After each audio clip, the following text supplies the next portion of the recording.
Alright guys, TheZachman18 here. Welcome back to TZM TV channel 18. Time for another episode of Learning with TheZachman18. That's right, today is April 2nd, on Monday, the 93rd day of 2012. 273 days left in the year. This is probably going to be one of the last times you'll see the intro that I just played. Because the Colored Paul has made me 2 new intros for my channel that I will be using from now on. As soon as he makes them available for me to remix them. He's already put out the first one, but anyways, let's get started with today's episode. Here goes today's highlight. In 1912, the just completed RMS Titanic left Belfast to begin its sea trials 8 days before the start of its ill-fated maiden voyage. Also in the state in history, in 1513, Spanish explorer Juan Ponce de Leon landed in present-day Florida. In 1792, Congress passed the Coinage Act, which authorized establishment of the U.S. Mint. In 1800, Ludwig van Beethoven premiered his Symphony No. 1 in C major, Op. 21 in Vienna.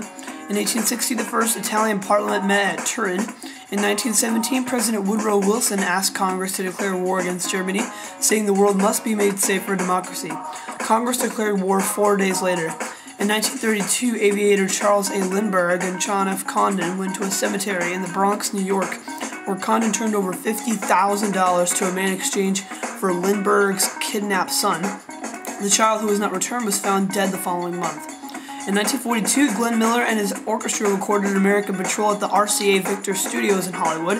In 1956, the soap opera As the World Turns on the Edge of Night premiered on CBS television.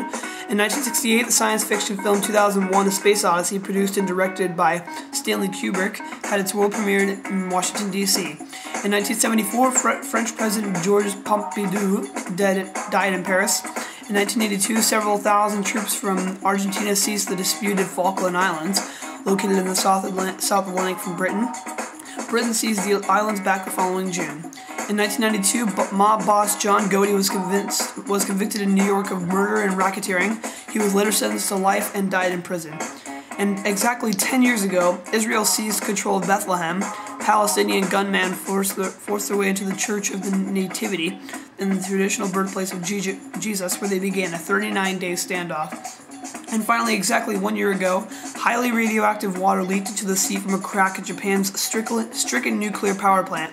Meanwhile, earthquake tsunami survivors complained that the government was not paying enough heed to victims. Thanks guys for watching today's, the first April 2012 episode of Learning with TheZachman18. I'm TheZachman18. Wish me luck on my talent show performance, my audition for today, and I'll see you guys later. See ya!